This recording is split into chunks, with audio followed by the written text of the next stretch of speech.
Today I want to talk about decluttering, but in a very different way from how I usually talk about it. Not about like which things to declutter, how to have less stuff, how to be a better minimalist using decluttering tips, but I do want to look at like the process of letting go. Why should we let go? Why should we not let go? Why is it hard to let go?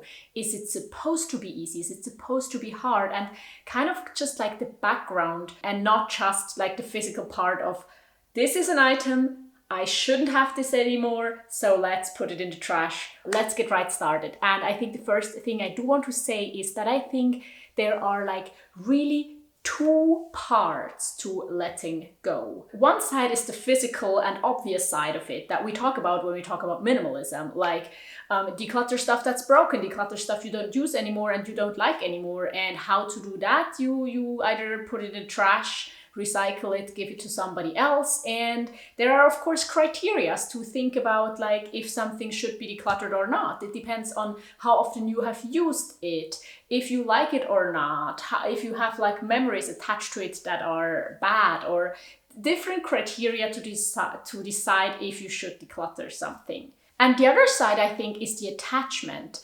So one thing we do is we declutter the item, and the other thing we do is we loosen the attachment, or we give it away even though we are attached to it, and then it's hard, or we realize that there is no attachment even though we have cared for this piece of junk for like several years. And that's also what I want to talk more about. A lot of religions, for example, have this practice of letting go of attachment, detaching yourself from material possessions to become a better person.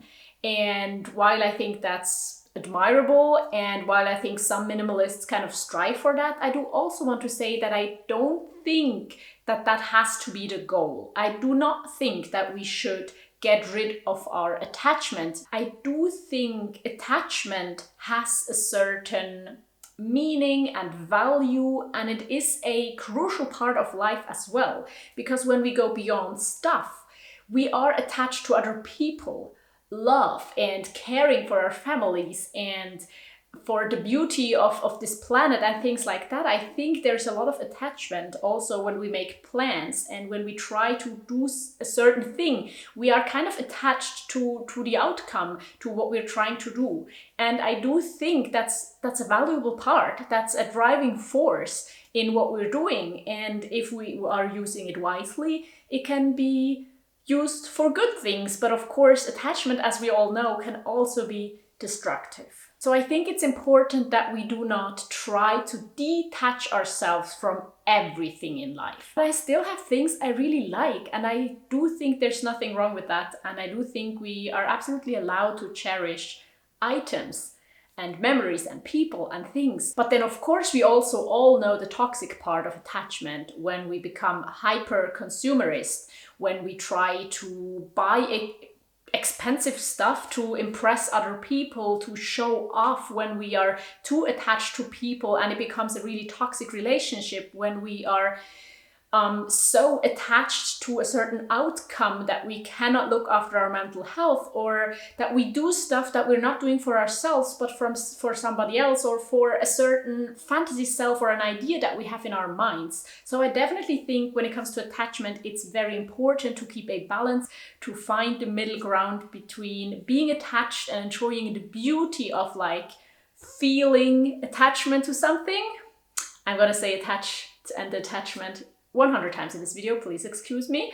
And on the other hand, being free enough to not be controlled by stuff and people. So I think minimalism maybe isn't even about detaching yourself from all the things, and it's also certainly not about attachment to everything. But I think, again, it's maybe about balance, and it's maybe about just being intentional and seeing and reflecting about your attachments to things and people and, outcomes and thoughts and everything. But when we start to live a minimalist life, we usually, of course, think that we are too attached to stuff, or we just have too much random stuff. So let's, of course, also dive into that part of why I think we should think about attachment and maybe have like less of it in some areas. So I just wanted to talk about some examples of where attachment really hinders us in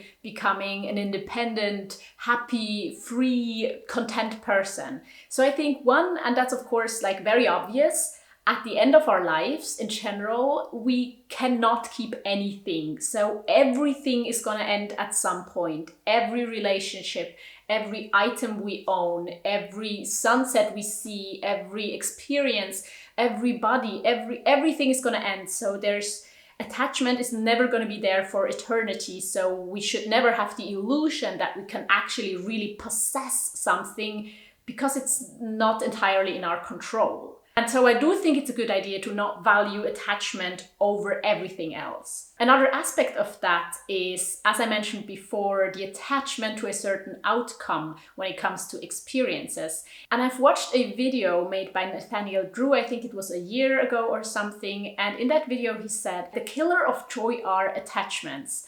And that really resonated with me, because when you are fixated on a certain outcome and then for him it was a trip, or maybe it's a book you want to write, or maybe it's a picture you want to draw, or maybe it's a meal you want to cook. If you're too fixated on a certain outcome, you maybe aren't even able to appreciate what you're creating, what you're experiencing, if it's not the exact same thing. And a lot of times we cannot control the outcome completely, because there are factors that are just not in our hands. And so it is very wise to not be too attached to an outcome, to be able to appreciate something else beautiful that's maybe coming out of that plan. And so I think it's not only about stuff, it's not only about people, but certainly also about things that we plan and outcomes that we dream of. The same, of course, also goes for minimalism itself. When you're too attached to a certain outcome, a certain aesthetic, a certain number of items you only want to own, I think minimalism will lose its benefits. And I've talked about that before, but I think, like whenever you are too fixated on a certain picture, on a certain number, on a certain outcome, so that you can't value your journey, you can't value the experience, and you maybe can't even realize when you need to pivot and change things, then minimalism, or whatever you're trying to achieve, will lose its benefit, because you're not actually working towards what's important to you, but you're working towards some artificial goal you've set for yourself in the past that might not even be the right thing for you now. So I think it is wise to let go of stuff, of expectations, of people, of whatever it is that you are attached to, if you realize that that attachment is not having like a positive effect, or is not valuable, does not add value to your life. Now I think the crucial thing here is, what do we do with this attachment? So I think it would be wrong to just see it and leave it there and say that, oh well, everything I'm attached to I'm keeping, everything I'm not attached to I'm decluttering. Because as I said before, sometimes we are very attached to a certain outcome or to a certain item, but we already know that it's not benefiting our life. And so what's very important, I think, is that it shouldn't be the goal to like avoid feeling strongly about something. Like it shouldn't be the goal to avoid the fear of letting go. It shouldn't be the goal to avoid like restructuring plans you have. It shouldn't be the goal to like just be comfortable, stay in your comfort zone and, you know, gather all of these attachments around you and keeping all of them near. I think we can grow a lot from looking closely at these attachments. We can grow a lot from decluttering stuff that we are still attached to. We can learn and grow a lot from trying to loosen up some attachments and maybe even trying to get attached to some things we weren't before.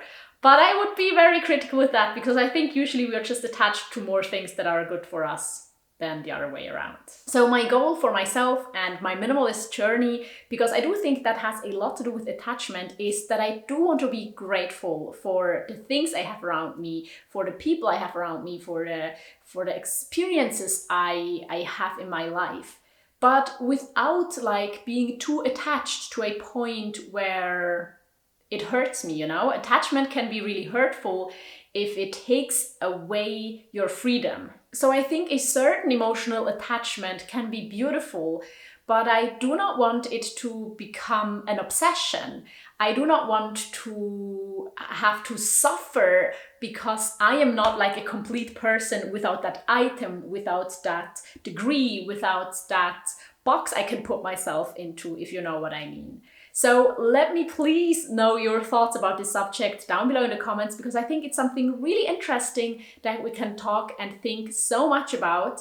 And I really hope you like this video. And now I do want to link you a video right here that talks about things I've decluttered as a female minimalist. And it's also a lot about like mindset and how I think about myself and how I make sure that I value myself. So I hope I will see you right there, and goodbye.